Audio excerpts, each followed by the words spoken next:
Blake, a lot of crazy comebacks in that season. Obviously, the Louisville game down 21, the Temple game, the Memphis game, the South Florida game. Any one of those still stick out to you as you don't know how it happened? You don't know how we pulled that one off? They were kind of all equally as wild. It was kind of an adversity-driven season. The Memphis one is probably the craziest. That hit on the kickoff and picking it up and scoring. I think it was Stanback that hit him. That was one of the wildest because that was really the only point in that season that personally I thought, man, we're going to blow this whole thing right here. There's a chance we're not going to find a way to win this game. And then all of a sudden the kickoff, a scoop and score, and it was like, holy cow, I can't believe that just happened. And then they still had a chance there at the end. They threw an interception in the end zone. They did. Yeah. There was multiple times throughout the year our defense made a stand, made a play, got a turnover, or special teams. It was kind of all phases of the game. Go ahead, Dolly. I think he's frozen. He might be frozen. All right. Well, so Blake, I had a chance today. I had a chance to talk to your former coach, George OLeary. And we were talking a little bit about one of your most famous plays, and he had some interesting comments. I'd love for you to hear what Coach had to say about you. I think what's underrated on that catch, Coach, is obviously a great play by J.J. Wharton, but I think a lot of people forget Blake Bortles got laid out on that play. I mean, he opened up his entire midsection to a shot from a defender.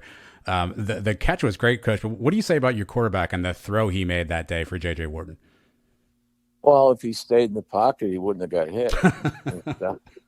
But no, he had to get out of it. They sneaked someone through, but I think he made a great play, and took a hit. The good quarterbacks know they can sense when they're going to get hit, and he gave it up for the throw, and it was a great throw, great catch. So he said you should stay in the pocket, Blake. Would you have a response to Coach OLeary? No, he clearly hadn't seen the play in a while. So there was a guy scot-free off the left side that there was a protection breakdown. So staying in the pocket really wasn't much of an option. But I will say, in Coach O'Leary's defense, JJ was open for about 3 seconds, and I never saw him. And then saw him at the last second, decided to overthrow him by 5 yards, and he made it the greatest catch I've ever seen.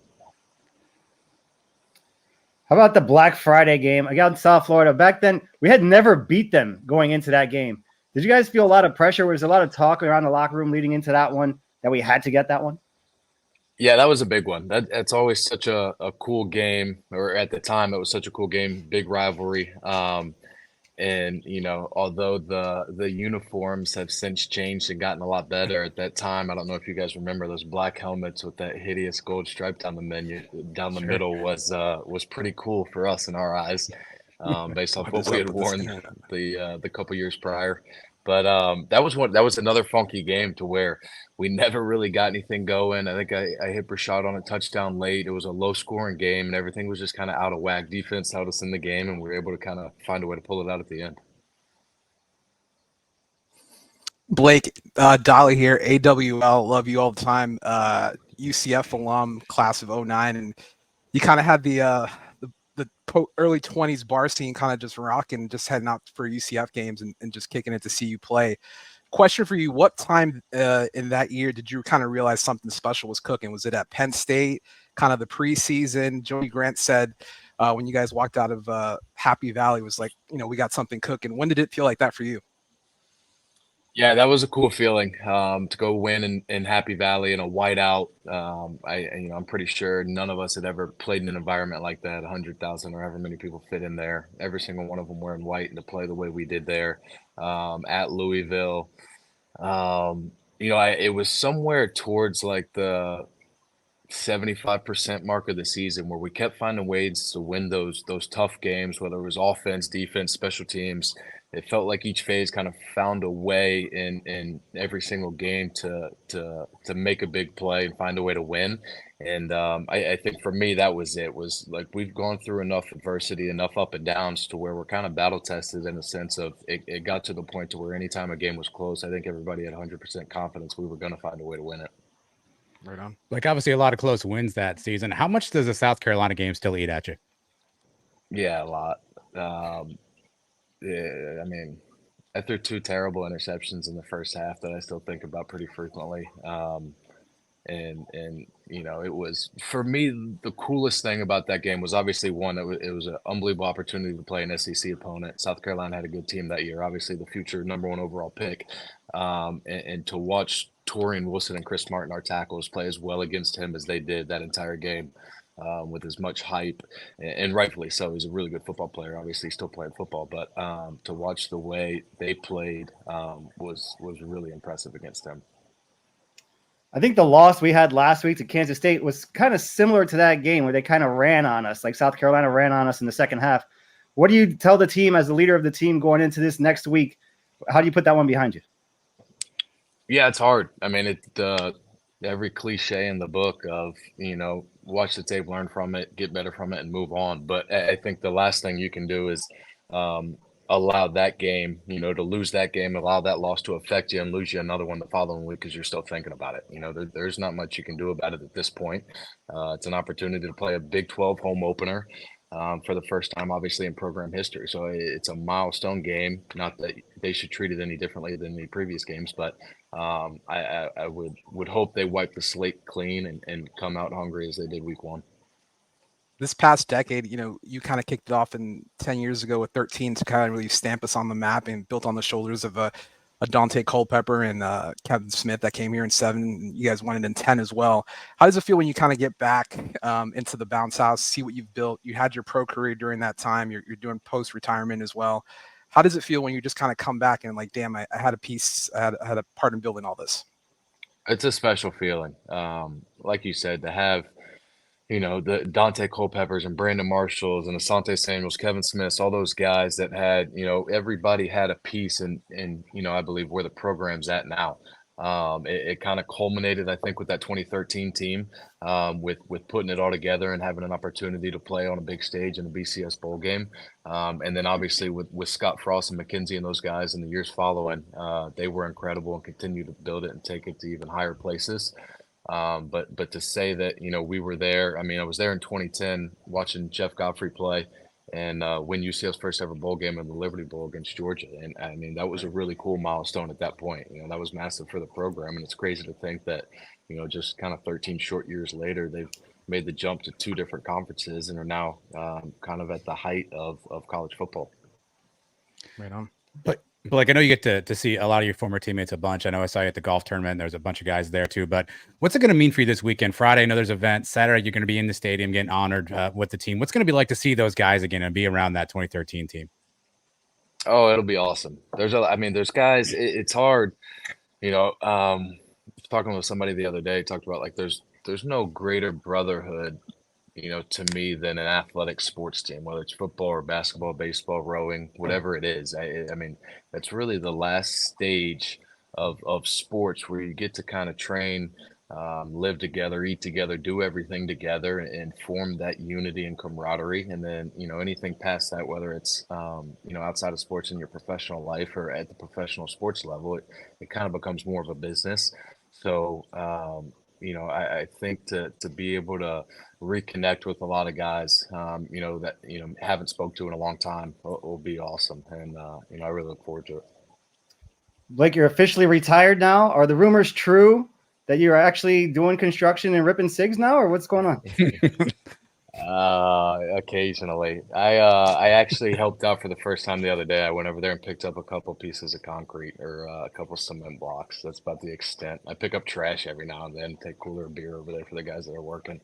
But I'm not totally sure where that came from. I would not trust myself to build my own house. I can't build Legos with my kids, so there's no way I'd be building my own house. Blake, let me ask you this. In your era, NIL wasn't a thing. If you could have got an NIL deal back in the day, or let's just say even play today, what would be your sponsors? Ooh, I don't know. I'm glad there wasn't NIL deals back then. But I mean, we got in trouble for getting a free meal one time at the Moat. You remember the Moat? That restaurant that was over there by Publix? Yeah. OLeary heard about that and wasn't happy, and now these kids are making hundreds of thousands of dollars. But which is awesome. So happy for them. Well deserved. They all deserve it, and hope they make as much money as possible. But I don't know. I think the greatest, especially playing in Florida, living in Florida, growing up there, like a Publix NIL deal would be incredible. I think that'd be awesome. All right, Blake, everybody we talk to has a George O'Leary story. All I usually ask somebody is, tell me a George O'Leary story, and they've got a good one in the chamber. Do you have a good GOL story? That's safe for public consumption. Yeah. So, and I've never even told him this. I'm pretty sure he's completely unaware of this, which you'll understand after I tell you. But this was kind of my last great, GOL moment. We had a team meeting after the Fiesta Bowl. A couple days later, a week or so later, he called a team meeting, kind of to dismiss everybody for a week or two or whatever before summer started again.